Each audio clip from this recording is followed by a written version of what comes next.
नमस्कार। चलिए अब हम लोग धर्म के सफ़र को आगे बढ़ाते हैं। वीडियो आने में कुछ देरी हो गया है, उसके लिए क्षमा चाहते हैं। थोड़ी तबीयत सुस्त है, मौसम परिवर्तन होता है तो शरीर पे प्रभाव डालता है, हम सब जानते हैं। खैर, धर्म के सफ़र में हम लोगों ने अब तक ये जान लिया था कि मन का स्वभाव क्या होता है। ये भी जान लिया कि मन जो है एनर्जी से बना हुआ है और ये एक अमूर्त अमर है। इसी को ओजस हम लोगों ने कहा था, इसी को ऑरा कहा था। और फिर हम लोगों ने देखा था कि मन कैसे जो है उसके कितने अंग के रूप में हम लोग उसको पढ़ेंगे, इसकी चर्चा की थी। मन को हम लोगों ने 6 अंगों में बांटा था: विचार, मेमोरी, भावनाएं, बुद्धि, अनुभव और ध्यान के रूप में। और हमने 3 धारणाओं की चर्चा करने की भी बात की थी कि चेतन, अवचेतन और अचेतन मन क्या होता है। तो आज हम लोग उस सफ़र को आगे बढ़ाते हैं। और एक चीज़ है कि हर वीडियो को डालने से पहले बीच बीच में जो कुछ ज़रूरी बातें हैं वो भी हम लोग उसको भी कवर करते चलते हैं इम्पॉर्टेंट टॉपिक के साथ। हम लोग जैसे पिछले वीडियोस में हमने आर्ट ऑफ लिसनिंग को कवर किया छोटा सा एक टॉपिक के रूप में, उसी तरह से आज एक और छोटा सा टॉपिक हमको ऐड करना है। उसके बाद धर्म के सफ़र में जो हम लोगों ने 6 अंग हैं उसको पढ़ने हैं, समझने हैं। इसको पढ़ना नहीं, समझना कहेंगे। आज हम लोग का एक जो विषय वस्तु है कि धर्म को आखिर जाने क्यों। ये भी तो कई लोगों के मन में ये सवाल उठता है कि क्यों जानना हमको ऐसी बातें, क्या मतलब है, ऐसी शिक्षा का क्या लाभ है। हम लोग जो शिक्षा ग्रहण कर रहे हैं, अंग्रेजी शिक्षा या जो भी है, ABCD, A for एप्पल, या और जो चीज़ पढ़ते आ रहे हैं, एक पहला, दूसरा, फिर 10वां, फिर BA इंजीनियरिंग, जो भी वो शिक्षा है जिससे नौकरी हासिल होती है, पेशेवर शिक्षा। तो उसके अलावा इस तरह की शिक्षा की ज़रूरत क्या है, क्यों ऐसा चीज़ को जानना है।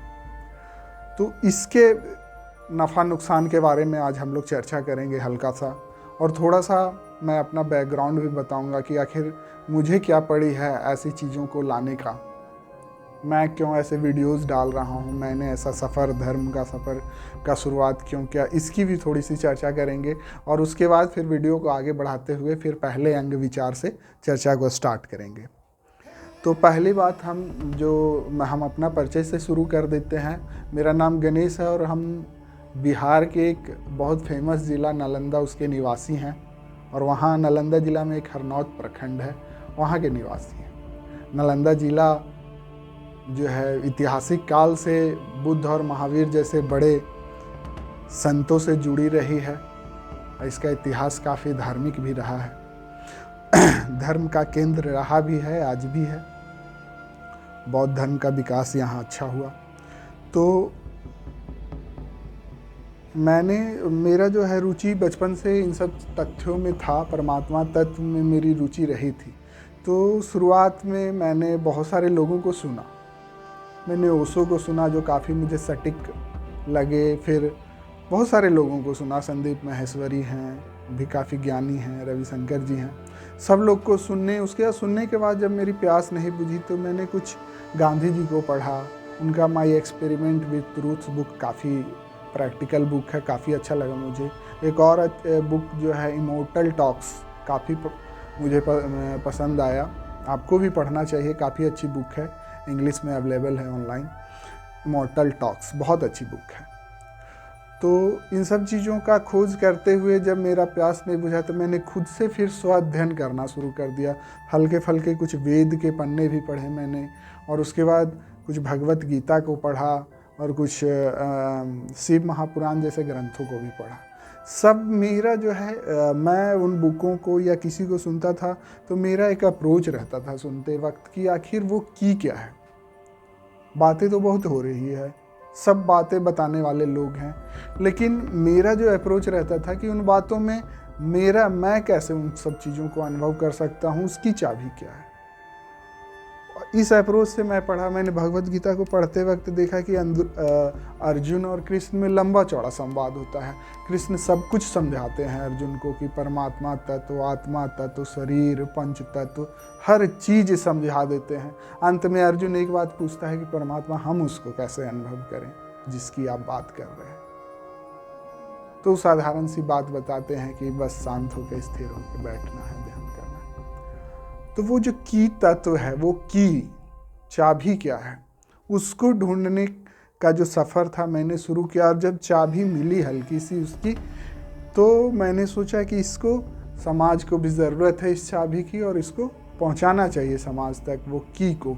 तब मैंने ये धर्म के सफ़र को शुरू किया। अभी तक बहुत सारे संत और वो उन लोग का भी प्रयास कर रहे हैं अध्यात्म में, लेकिन वहाँ पे थोड़ी सी मुझे भूल होती हुई दिख रही है। मैंने कई गुरुओं पे विवाद भी देखा, बहुतों को जेल जाते देखा, तो मैंने उसका भी थोड़ा सा देखा है, तलाश किया है, उसका भी वजह है। मैंने देखा है कि अध्यात्म को लोग पूरब और पश्चिम करके जो डिफ़ाइन करते हैं वो काफ़ी गलत ढंग है। अध्यात्म को लोग विज्ञान से अलग करके बताते हैं। बहुत सारे संत जो हैं कि पूरब का अध्यात्म और पश्चिम का विज्ञान इस तरह से अलग अलग करके, और खुद को वैज्ञानिक जो हैं, एक तरह से दोनों पक्षों में कई दफ़ा ईर्ष्या या होड़ जैसी स्थिति है। लोग अपने पक्ष को, विज्ञान पक्ष जो है कि ये ज़्यादा सटीक है, और अध्यात्म पक्ष जो है ये ज़्यादा सटीक है, ऐसे करके चर्चाएं भी करते हैं। और अध्यात्म को बेहतर बनाने के लिए कुछ गुरुओं ने जो है ईर्ष्या की दृष्टि से जो इसका व्याख्यान कर दिया, कुछ गलत ढंग से व्याख्यान कर दिया, जो कि नहीं होना चाहिए था। ऐसा नहीं है कि विज्ञान और अध्यात्म अलग अलग है, ऐसा बिल्कुल नहीं है। वैज्ञानिक अध्यात्म होना चाहिए। हम लोग का अध्यात्म का मतलब स्वयं का अध्ययन, आत्म अध्ययन, और वो वैज्ञानिक अध्ययन होना चाहिए, हवाई अध्ययन नहीं होना चाहिए। अब जब हम लोग अपना ही अध्ययन कर रहे हैं तो वो बिल्कुल सटीक अध्ययन होना चाहिए। तो हम लोग जिस अध्यात्म की चर्चा करेंगे, या हम लोग जिस धर्म का सफ़र का शुरुआत किए हैं, वो वैज्ञानिक अध्यात्म है या आध्यात्मिक विज्ञान है। उसमें कुछ ऐसा नहीं है कि वो अलग हैं, विज्ञान अलग है, ऐसा नहीं है। दोनों एक हैं। तभी किसी चीज़ का सटीकता से वर्णन होगा, और उसको हम एक्सपीरियंस भी कर पाएंगे, चीज़ों को केवल कह नहीं पाएंगे। जब अध्यात्म को विज्ञान के साथ जोड़ के देखेंगे तब हम उसको एक्सपीरियंस करेंगे। वैसे बातें आस्था जैसी रह जाएंगी, केवल की हैं, बस बात ख़त्म। आप लोग देखे होंगे कि धर्म का जो है शिक्षा जरूरी क्यों है, इससे होगा। आप देखिए कि बहुत सारे लोग में देखिएगा कि अब बहुत धार्मिक हैं लोग, पूजा पाठ भी करते हैं, सारा काम करते हैं, मंदिर जाते हैं, पर धर्म को जो है वो लोग धर्म जीवन में एक और, हर व्यस्तता में एक और व्यस्तता के रूप में उनके जीवन का हिस्सा है। जैसे वो ब्रश भी करते हैं, बाथरूम जाते हैं, नहाते धोते हैं, खाना खाते हैं, ऑफिस जाते हैं, उसी तरह से वो मंदिर भी जाते हैं। और सारी चीज़ें हैं, जीवन में हज़ार चीज़ें हैं, और एक धर्म का भी चीज़ है, और लोग इसको बस मान के चलते हैं। बचपन में जब बच्चे पैदा होते हैं तो उसी समय उसको बता दिया जाता है, उसको सिखा दिया जाता है कि प्रणाम करना है, हाथ जोड़ना है, अगरबत्ती दिखाना है, घंटी बजाना है, कुछ मंत्र श्लोक भी याद करवा दिए जाते हैं। और उसको जैसे जिस धर्म का है, उसके जो कल्चर हैं, उस हिसाब से उसको उस प्रोडक्ट को तैयार किया जाता है उसको। और हिंदू घर में पैदा हुआ तो वो हिंदू बन जाएगा, मंदिर जाएगा, नरिश हो जाता है उसका माइंड उस तरह से, माँ बाप उसको वैसा बना देते हैं। तो हम लोग जो भी धर्म के बारे में जान रहे हैं वो असल में सुनी सुनाई बातें हैं। हम लोगों ने किसी को हम लोग ने ना कभी शंकर भगवान को एक्सपीरियंस किया है, ना विष्णु जी को एक्सपीरियंस किया, ना किसी। इतने करोड़ देवता हैं हमारे धर्म में, लेकिन हम लोगों ने किसी को अनुभव नहीं किया है। बस हम लोग जानते हैं कि एक तथ्य के रूप में लोग पिता द्वारा, समाज द्वारा बताया गया है, हम लोग उसी को जानते हैं। और सब झुनझुना बजाता है, हम भी बजाते हैं, और साथ में सारे काम कर लेते हैं। तो इससे धर्म के प्रति हमारी आस्था है, धार्मिक है, पर इससे हमारे अंदर धार्मिक मूल्यों का विकास नहीं हुआ है। धर्म की जड़ें नहीं, हृदय तक। लोग कहने को धार्मिक हैं। आप देखेंगे कि समाज में, आप ही के घर में देखिए, हर चीज़ें हैं, या आप अपने अंदर टटोल के देखेंगे कि सारी तरह की बुराई आपके अंदर है, और धर्म भी है, आप धार्मिक भी हैं। लोग तरह तरह का कुकर्म भी करते रहते हैं। समाज में बहुत पढ़े लिखे लोग, जिसको आप समाज का सबसे सभ्य समाज कहेंगे, IAS IPS या बड़े बड़े अधिकारी, उनको भी आप देखेंगे ये छोटे छोटे गुनाह करते हैं, पैसे लेना, घूस लेना या फिर झूठ बोलना, पक्षपात करना, ये सारी चीज़ें उनमें भी होती हैं जो हायर शिक्षा को लिए हुए। तो शिक्षा अधिक ग्रहण कर लेने से जो उस शिक्षा को हम लोग क्या कह सकते हैं, कॉमर्शियल एजुकेशन, व्यावसायिक शिक्षा, उस शिक्षा को बहुत आप ग्रहण भी कर लेते हैं तो आप व्यवसाय करने में तो काफ़ी अच्छा बन जाते हैं, आप पैसे अच्छा कमाते हैं, पर एक इंसान आप कभी नहीं बन पाते हैं। आप में मनुष्य में जो मूल्य होने चाहिए, जो मनुष्य का स्वभाव होना चाहिए, जो मनुष्य का धर्म होना चाहिए, वो आपको नहीं पता है। वैसी चीज़ों का विकास आपके अंदर नहीं हो पाता है। फिर भी हर इंसान को लगता है कि वो काफ़ी धार्मिक है, काफ़ी अच्छा है, पर ऐसा नहीं होता है। तो ये कारण है। और एक दूसरी वजह की एक चीज़ और मैंने देखा है समाज में कि जो है धर्म को लोग बुढ़ापे की विषय वस्तु मानते हैं कि शुरुआत में जब बच्चे जन्मे तो बस मान लो, पर उस पर कुछ करना नहीं है। आप किसी को, कोई माता पिता अपने बच्चों को साधु संत या सन्यास लेने नहीं देगा। पढ़ाई करो, नौकरी थोड़ा बड़ा हो, फिर फर्स्ट आओ, ये वो, उसके बाद नौकरी लो, फिर शादी करो, फिर अपने बच्चों की परवरिश करो। सब कुछ जब हो जाए, जब तुम्हारा शरीर अब अंतिम यात्रा पे चला जाए, तो तब जाके थोड़ा समय बचे तो थोड़ा राम नाम ले लो, कोई संत सत्संग सुना हो या ऐसा चीज़। पर मतलब उसको बुढ़ापे की चीज़ मानते हैं, बुढ़ापे की लाठी बना दिया गया है धर्म को। तो इस पे मैं ये कहना चाह रहा हूँ कि धर्म जो है या परमात्मा जो है वो काफ़ी ऊर्जावान विषय वस्तु हैं, काफ़ी पोटेंशियल है परमात्मा में। जिसने जगत बनाया और जो जगत का केंद्र है या जिससे जगत बना हुआ है, तो जगत में बहुत एनर्जी है, बहुत एनर्जी। और आपको उस एनर्जी से तादात्म्य करना है। जैसे कि कोई एक बूंद पानी है और उसको समुद्र का हिस्सा बनना है जो काफ़ी अथाह है, बहुत है। तो आप समय रहते उस बूंद को अगर सागर में मिला देते हैं तो ठीक है। तो वो चीज़ है कि हम लोग सोचते हैं कि हम लोग जब बहुत कमज़ोर हो जाते हैं, जब आपके पास और जीवन की सारी दौग भाग वाली चीज़ें ख़त्म हो जाती है, सब कुछ आप कर लिए, तब अंतिम समय में जब लगता है कि आपको अब वो सब कुछ काम नहीं आया, तो भगवान का नाम लो, ऐसे उससे कुछ हासिल नहीं होगा। तब भी आपने समय बर्बाद किया, अब भी आप समय बर्बाद कर रहे हैं, उससे कुछ नहीं हासिल होता है। बुढ़ापे में कुछ कर लेने से, कोई मंत्र पढ़ लेने से या कोई ध्यान कर लेने से कुछ हासिल नहीं होगा, नथिंग। जीवन में अगर आप धर्म का सही अर्थों में विकास चाहते हैं तो आपको बचपन से और उस शिक्षा के साथ उस दिशा में प्रयास करना होगा। आपको बचपन से, बिगिनिंग से, डे 1 से आपको ऐसे प्रयास करने होंगे। तब जाके इस बात की कहीं संभावना खुलती है कि आपको वो चाबी हाथ लगे जिससे कि आप परमात्मा से मिल सकते हैं। नहीं तो मैं आपको बता दूं कि सारे रिसर्च बेकार चले जाते हैं। आप कितना भी बुढ़ापे में रामचरितमानस का अध्ययन कर लीजिए, आपके अंदर रामचरितमानस का एक गुण नहीं समाएगा। आप भगवत गीता पढ़ लें या कुछ पढ़ लें, कोई वेद पुराण कितना भी कंठस्थ कर लें, उससे कुछ नहीं होगा, नथिंग। कहीं पे मैंने जो अध्ययन किया है, जो मेरा सफ़र है, उसमें मैंने एक साफ देखा है कि कहीं पे किसी बुक में या किसी संत के पास परमात्मा का पता नहीं। कोई ऐसे दावे नहीं कर सकता है कि चलो उंगली पकड़ के मैं तुमको वहाँ पहुँचा दूँ, ये रहा 106 परमात्मा का एड्रेस, हाउस नंबर, या किसी चौक पे या कि उस कॉलोनी में रहते हैं परमात्मा। कहीं परमात्मा का जिक्र, कहीं किसी के पास उसका एड्रेस नहीं है।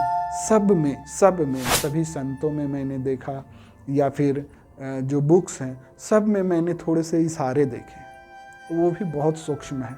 लोग उन कहानियों में फंस जाते हैं, उसकी औचित्यता अनौचित्यता पे सवाल उठाने लगते हैं, प्रश्न जो पर वो भीनी सी हल्की सी जो खुशबू है जो परमात्मा की है, जो वहाँ तक ले जाती है, नाक वहाँ तक पहुँचता ही नहीं, ध्यान वहाँ तक नहीं जाता है। क्योंकि संसारिक चीज़ है, संसारिक मन है और संसारिक नज़रिया है, और वो वही देखता है, असली चीज़ नहीं देख पाता है। तो आप बुढ़ापे में अगर इस चीज़ को, इसको बुढ़ापे का हिस्सा मानते हैं, तो आप कभी वहाँ तक नहीं पहुँच पाएंगे।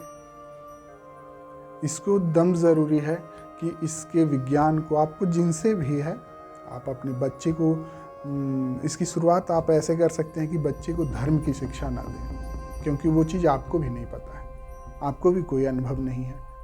बस आपको भी किसी ने कहा था, आपने मान लिया, और आप अपने बच्चे को भी बस वैसा बना देना चाहते हैं, अज्ञानी। तो आप उसको वैसी शिक्षाएं ना दें तो अच्छा है। उसको थोड़ा बड़ा होने दें, और उसको जब उसकी अपनी थोड़ी बुद्धि हो तब उसको मार्ग दिखाएं, सुनाएं लोगों को, कुछ बुक्स पढ़ने को सजेस्ट करें, और उसको कहें कि तुम ढूंढो क्या सच्चाई है। जब अगर ऐसी स्वतंत्रता हो कि कोई बच्चा कई धर्मों को जी सके, अगर संभव हो तो साल 2 साल इस्लाम को अगर जी सके कोई हिंदू, वैसे परिवार में जाके रह सके, नमाज पढ़ सके, और संभव हो तो कोई इस्लामी बच्चा, मुस्लिम बच्चा हिंदू परिवार में रह सके, उसी मोहल्ले में, उसी गांव में रहे, और ऐसा कोई आयोजन हो कि हमारे बच्चे जाके वहाँ पे नमाज अदा करके आ रहे हैं, और उसके बच्चे मंदिर में आके पूजा पाठ कर ले रहे हैं। कोई ऐसा भी पर्व हो सकता है, हम लोग शेयर कर सकते हैं अपनी आस्थाओं। और ऐसे करके जब हम एक दूसरे को चीज़ों को समझें, जानें, और भी धर्म क्रिश्चियनिटी को समझें, तो बच्चा जब खुद समझे, खुद जाने, सबको फील करे, एक्सपीरियंस करे, तब उसके अंदर जो एक धर्म का जो कॉन्सेप्ट बनेगा, जो उसके अंदर धर्म का जो पेड़ बनेगा, वो उसका स्वयं का अध्यात्म होगा, उसका आत्म अध्ययन होगा, और उसका अपना धर्म होगा, उसका अपना स्वभाव होगा। और तब वो जो चूज़ करे, जैसा पाथ, उस पर वो चले, असल धर्म वो होगा। और ये तो हम लोग सीखा सिखाया रटा पिंजड़े का तोता है, उसको जो सिखा दीजिए, राम राम भी बोल सकता है, और श्याम श्याम भी, राधे राधे भी बोलता है, पर वो रट्टू तोता है, धार्मिक तोता तो है नहीं, राधा तत्व का उसको ज्ञान तो है नहीं तोते को। उस तरह हम लोग भी हैं, राधे राधे बोल लेते हैं, या जो भी पूजा पाठ कर लेते हैं, उसके जो मूल्य हैं उसका नहीं पता है। चीज़ों को अभ्यास हो गया है, बचपन से कुछ चीज़ों को मानने की आदत हो गई है, बस हम लोग उस चीज़ को फॉलो कर रहे हैं। मैंने कुछ पिछले वीडियोज़ में भी बताया भी था कि आस्था जो है, इंग्लिश में 2 लाइनें लिखी थी कि आस्था जो है हथियार की तरह है, अगर इसको फॉलो करने के लिए इसका उपयोग करते हैं आप, किसी चीज़ को मानने के लिए अगर आप आस्था का उपयोग करते हैं, तो ये एक हथियार हो गया। और वही आस्था को अगर आप किसी चीज़ को एक्सपीरियंस करने के लिए उपयोग करते हैं, तो ये एक इंस्ट्रूमेंट, एक साधन है, इसको कह सकते हैं। आस्था हथियार नहीं है। तो हम लोग आस्था को हथियार के जैसे मान लेते हैं कि प्रणाम भगवान, बिना उनके बारे में जाने, तो ये एक हथियार की तरह है। तो इससे बचना है, और धीरे धीरे धर्म के बीज को अपने अंदर बोना है, और स्वयं उसको पानी देना है, सींचना है, और उसको पेड़ बनने देना है, ना कि कहीं से रेडीमेड पेड़ उठा के डाल देना है। स्वतः का पेड़ बनने देना है, तब जो उससे निकल के आएगा वो असल फूल होगा, और तब हम लोग असल परमात्मा तत्व तक पहुंच पाएंगे और उनको जान पाएंगे। अन्यथा जैसी स्थिति है वैसी बनी रहेगी। आप हर काम करेंगे और सारी बुराइयां आप में होगी। आप ईर्ष्या भी कर रहे होंगे, क्रोध भी कर रहे होंगे, धन भी अर्जन कर रहे होंगे, धर्म का बात भी कर रहे होंगे, दान भी कर रहे होंगे, सब कुछ कर रहे हैं, पर आप धार्मिक नहीं होंगे, ये मेरा वादा है आपसे। पर अगर आप जिस दिशा में हम लोग चल रहे हैं, अगर उसका थोड़ा सा कुछ अभ्यास करें, हर चीज़ एक कला ही है इस जीवन में, जीना भी एक आर्ट है। हम लोग को सीखना पड़ेगा कि आखिर कैसे विचार, जो हम लोग इसलिए मन के इतने अंग किए हैं हम लोग, और जानेंगे हम लोग जीवन में ये मन ही तो है, सारा चीज़ यही तो देख रहा है। अब हम लोग देखते हैं, अपने धर्म को, सफ़र को आगे बढ़ाते हैं। होप आप लोग अच्छे से समझे होंगे और वीडियो थोड़ी लंबी हो रही है, लेकिन जाने दे, कोई बात नहीं। अच्छी चीज़ों में थोड़ा समय दें। रील्स पे देते हैं हम लोग और चीज़ों पे देते हैं, इसको भी समझेंगे। हम लोग हर चीज़ को समझेंगे, कभी घबराए ना।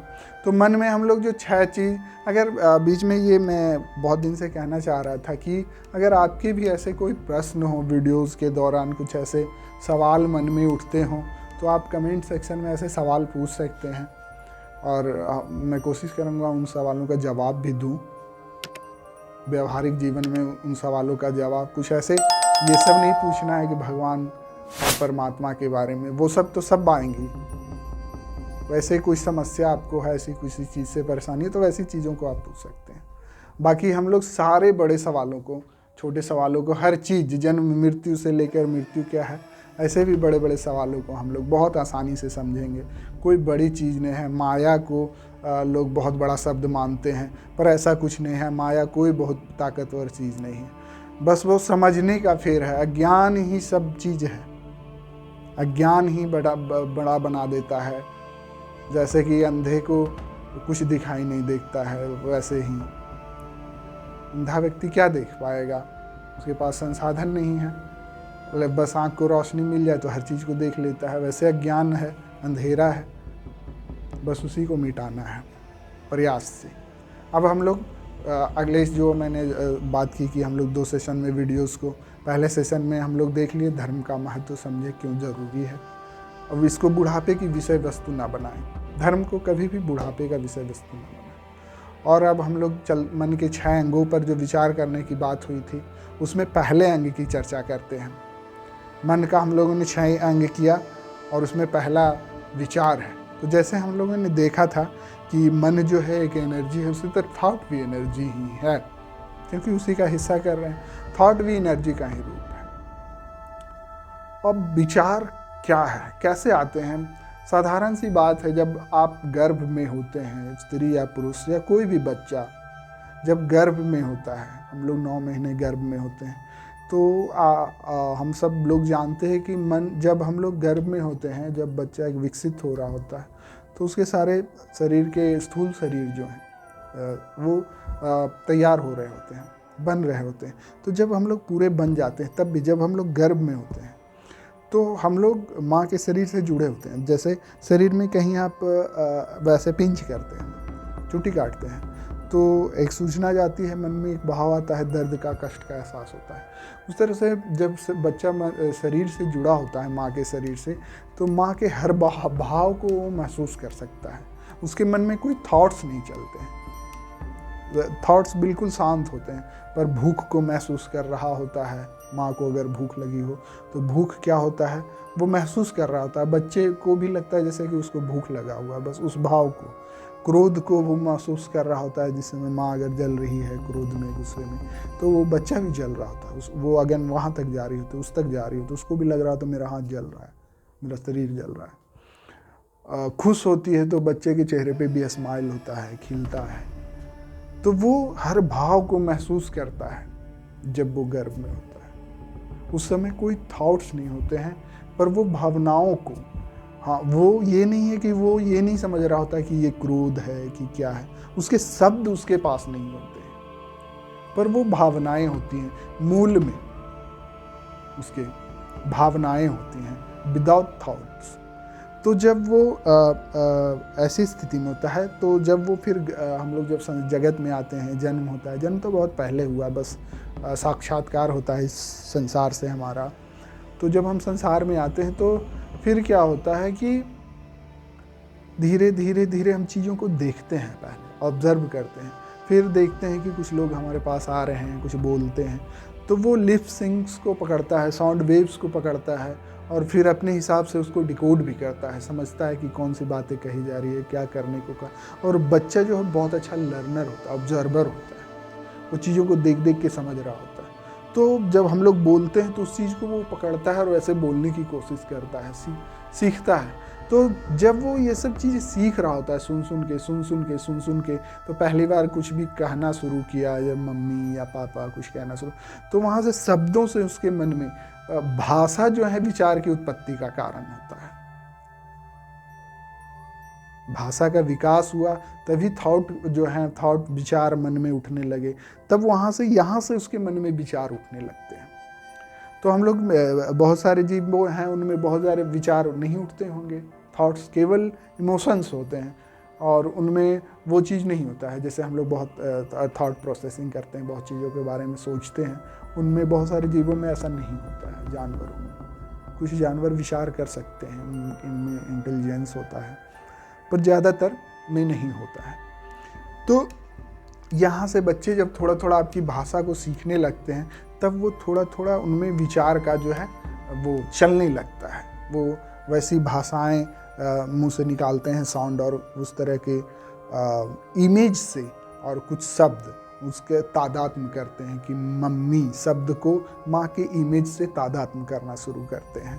ऐसे करके शुरू होता है शुरुआत में। फिर ऐसे और भी चीज़ें, फिर भाषा का दृश्य के साथ तादात्म्य होने लगता है। भाषा का दृश्य के साथ, भाषा का दृश्य के साथ, भाषा का जो भी आपकी ज्ञानेंद्रियां हैं, जिससे कुछ इनपुट आपके अंदर, ज्ञानेंद्रियां हम लोग जानते हैं, आँख कान नाक जीभ है त्वचा, तो ये जो भी इनपुट देता है उसका भाषा के साथ तादात्म्य होना शुरू हो जाता है। और ज्ञानेंद्रियों का जो वो तो सिर्फ अनुभव करता है, ज्ञानेंद्रियां सिर्फ एक्सपीरियंस करती है, सिर्फ एक्सपीरियंस करती है किसी चीज़ को। आपने किसी चीज़ को टच किया तो वो एक्सपीरियंस को भेजती है, और फिर हम लोग उसको भाषा के साथ ठंडा, गर्म या रुखड़ी या कुछ भी और चीज़ों को जोड़ते हैं। तो ऐसे करके विचार जो है धीरे धीरे मन में एक जो इसका जो है प्रोसेसिंग शुरू हो जाता है। फिर एक धीरे धीरे आदत लगने लगता है कि ज्ञानेंद्रियां अनुभव और उसके पीछे का विचार, ज्ञानेंद्रियां अनुभव और फिर विचार, ऐसे एक तादात्म्य होके एक बड़ा सा सिस्टम बन जाता है। एक इसका अभ्यास हो जाता है मन को। फिर अब धीरे धीरे बड़ा होते गए। अब क्या होता है कि एक्सपीरियंस, शुरुआत में एक्सपीरियंस था, और उस एक्सपीरियंस को मन जो है देख के या ज्ञानेंद्रियां जो भी कुछ सुन के उसको शब्द देना। तो पहले प्रोसेस होता था अनुभव का, होता था क्या होता है, पहले जो है अनुभव आते हैं। कुछ भी कोई इनपुट लेता है पहले आपकी ज्ञानेंद्रियां, और उस पर फिर उसके रिगार्डिंग जो भी कंटेंट हैं, जो भी भाषाएं हैं, कुछ शब्द हैं, उसको मन लाता है। पर जो है हम लोग का मन पे उस तरह से अच्छे से अभ्यास ना होने के कारण इसको हम लोगों ने बचपन से सीखा नहीं। इस कारण क्या होता है, धीरे धीरे शब्द जो है, भाषा जो है वो ज़्यादा आपको दिखाई देने लगता है, वो सामने आ जाता है, और अनुभव जो है धीरे धीरे गौण होता चला जाता है। इसलिए मन में जो है लगता है कि पहले विचार ही आ रहे हैं। पहले लगता है जैसे हम लोगों ने किसी चीज़ को सोचा, फिर कुछ करने गए। विचार का जो जाल है, विचार का जो स्वरूप है, वो ज़्यादा बड़ा हो जाता है धीरे धीरे, और अनुभव का जो स्वरूप है वो बहुत गौण होता चला जाता है। कुछ भी देख के पहले तुरंत थॉट प्रोसेस, वो शब्द दिखाई देने लगते हैं। तो इस तरह से विचार जो है मन में उठते हैं, इसका वैसे शुरुआत होता है, और इस तरह से फिर विचार जो है मन पे इतना कब्जा जमा लेता है, इतना कब्जा जमा लेता है कि फिर अनुभव बहुत गौण हो गया।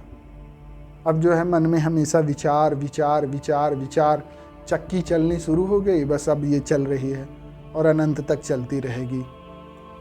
मतलब आपके जब तक आप समाप्त नहीं हो जाते हैं तब तक, उसके बाद भी चलता है। उस पर भी हम लोग चर्चा करेंगे कि वो क्या होता है, वो कैसे चलता है। फिलहाल इतना ही कि वो जब एक बार चलना शुरू हो जाता है तो वो चलता रहता है। इसको ऐसे आप समझिए कि जैसे कोई नदी बह रही हो और उसमें कुछ ना हो, मतलब साफ पानी हो बिल्कुल, तो अभी वो फ्लो ऑफ एनर्जी है, फ्लो ऑफ वाटर है, वो बह रही है। अब उसमें क्या करेंगे, कुछ कचरा आप डाल देते हैं, जैसे फूल, पत्ती, माला, कुछ भी आप डालें, तो अब उसको साथ में बहा के ले जा रही है। तो आप उसमें जो भी कचरा है उसको आप थॉट मानिए, और बिना थॉट को उसको अनुभव मानिए, एक्सपीरियंस मानिए, एनर्जी मानिए। तो मन उसी तरह से है, उस पर धीरे धीरे भाषा मिलते गया उस बहाव में, नदी के बहाव में। और धीरे धीरे अब क्या हुआ कि इतना कचरा मिल गया उसमें कि पूरी नदी ऊपर से मान लीजिए कि ढक गई बिल्कुल कचरा से, इन द सेंस थॉट से पूरी नदी भर गई है बिल्कुल। अब नीचे का जो वो है क्या, जो पानी है, जो नदी की धार है, वो दिखती ही नहीं है, और वो मन भर गया उससे, नदी भर गई बिल्कुल कचड़े से। उसी तरह से जो मन है भर गया है विचारों से, और नीचे का जो एक्सपीरियंस है वो दिखता ही नहीं है। ये जो है बिग मिस्टेक हो गया हम लोगों से, वो मन को हम लोगों ने सीखा नहीं, उसका अध्ययन ना होने से, धर्म का अध्ययन ना होने से। बस हम लोग अब उस विचार को पकड़ते हैं, वही दिखता है और उसी के पीछे चल देते हैं, वही करना शुरू कर देते हैं। उसके नीचे की भी गहराई है, उसको हम लोग नहीं जानते, उसके नीचे क्या है, बीनीथ द थॉट। तो हम लोग उस चीज को समझेंगे कि कैसे नदी को साफ किया जाए, उसमें क्या तरीके हैं, जो कुछ ऐसे क्या इंस्ट्रूमेंट हैं कि उसको लगा के नदी को फिर से कंचन किया जा सकता है। विचार, मैं ऐसा नहीं कह रहा हूँ कि हर नदी साफ सुथरी होगी या उसमें मलबा नहीं होगा, पर उसको साफ भी करना होगा। मन में थॉट्स तो आएंगे ही, भाषा बुरी चीज़ तो है नहीं, भाषा हम लोगों ने सिखाया है, अच्छा है, संबोधन की चीज़ है, उससे बहुत सारी चीज़ें आसान हो जाती है। नहीं तो इशारा करके बुलाना पड़ता है लोगों को, ऐसे नाम लेके बुलाते हैं। तो भाषा तो एक साधन है जिसका उपयोग है, पर भाषा का इतना ज़्यादा प्रभाव बढ़ गया मन पे, इतना ज़्यादा प्रभाव बढ़ गया कि मन के पीछे का अनुभव बहुत सूक्ष्म हो गया और दिखाई देना बंद हो गया, जो कि बहुत बड़ा भूल है, या इसको कह सकते हैं बीमारी है। आप इसको रोग मान सकते हैं। मनुष्य में लग गया, जैसे कोरोना वायरस लग के तबाह कर दिया, वैसे ये रोग लगा हुआ है भाषा का, थॉट का, कि हम लोग उसके नीचे का एक्सपीरियंस नहीं देख पाते। तो आज हम लोग ने बेसिक थोड़ा सा सीखा, भाषा के वो विचार क्या थे, कैसे जन्म लेते हैं और कैसे हम उसके चंगुल में फंसते हैं। कल हम लोग इसका निदान पे थोड़ा सा चर्चा करेंगे। आज थोड़ा वीडियो ज़्यादा ना लंबा हो जाए, तो कल हम लोग जानेंगे कि कैसे विचार को, जो उससे मन में जो इतने विचार आते हैं, उसको क्या रोकना सही होता है, या उसको कम करना सही होता है, या वो नहीं आए तो सही है, क्या सही है, क्या उचित मार्ग है, क्या होना चाहिए। इन सब चीज़ों को जानने का प्रयास करेंगे। और एक चीज़ जो है अंत में, मैं आपको जो मैंने टास्क दिया था आपको, उसकी चर्चा भी कर लेते हैं। मैंने आपको कहा था कि हाथ मुंह धो के सोना है आपको, और सपना को देखते वक्त सजग रहने का प्रयास करना है। तो आप लोगों को कुछ सपना आया होगा, या आप लोग ध्यान से सोने का प्रयास भी कर रहे हैं। इसमें कुछ समस्याएं भी आती है। अगर आप बहुत ध्यान दे के सोने का प्रयास करेंगे तो हो सकता है नींद लेट आए या नींद ना आए, ऐसी समस्या भी आती है, या किसी को बहुत अच्छा अनुभव आ जाए, ये सब चीज़ें होंगी। पर मैं हमेशा आपको बताऊंगा कि मेरे सफ़र में, हम जिस धर्म की सफ़र की शुरुआत कर रहे हैं, मैं धर्म को हमेशा स्वभाव कहता हूँ और इसको बीज भी कहता हूँ। तो इसको हमेशा बीज की तरह, बीज का स्वभाव ये है कि उसको आप ज़मीन में छुपा के रख दें, और उसमें अपनी जो क्षमताएं हैं वो धीरे धीरे बाहर आती हैं, उसको सींचें, और फिर बीज छोटा सा वृक्ष के अंदर ही बीज के अंदर ही एक वृक्ष छिपा होता है जो दृश्य हो जाता है। उसी तरह से जो ज्ञान है, जो अनुभव है, कुछ वैसी चीज़ों को आपको संजोना चाहिए। कभी भी धर्म की शिक्षा का या धर्म के अनुभव का किसी के साथ चर्चा ना करें। कभी किसी को ना कहें कि हम ऐसी चीज़ों को फॉलो कर रहे हैं, उससे ये हो रहा है। ये सब करना बहुत ही मैंने अनुभव किया है कि ये सब करने से आपका जो विकास हो रहा है वो गौण होने लगेगा, फिर क्षीण होने लगेगा, वो रुकेगा, बाधित होगा जो अनुभव है। फिर आप उसको ये कह सकते हैं कि छोटी मोटी चीज़ों से आप सेटिस्फाइड होना शुरू हो जा रहे हैं, तो आप उस परम तत्व तक नहीं पहुंच पाएंगे। तो कभी इन सब चीज़ों को किसी के साथ चर्चा ना करें, अपने अनुभवों को किसी को ना बताएं। इसको धन समझें हमेशा। अपने अनुभव को अगर आप कुछ कर रहे हैं या कोई बहुत लोग ध्यान भी करते हैं, उनके लिए भी ध्यान पे मैं अभी बहुत बड़ा टॉपिक है, उस पर आना है हमको, क्या ध्यान है कैसे उसको बताना है। पर मैं ये भी कह रहा हूँ कि जो लोग ध्यान वगैरह भी करते हैं, कभी अपने अनुभव को किसी से शेयर ना करें, क्योंकि वही तो आपका धन है। उसको अपने अंदर हृदय में तिजोरी में रखें, ना बताएं, उसका सुमिरन करें, उसको अक्षर देखें। वो ध्यान का भी ध्यान है, बहुत अच्छी चीज़ है। तो ठीक है, होप कि आप ये सब फॉलो करेंगे, मानेंगे। और आज के लिए बस इतना ही। नमस्कार, शुभ रात्रि।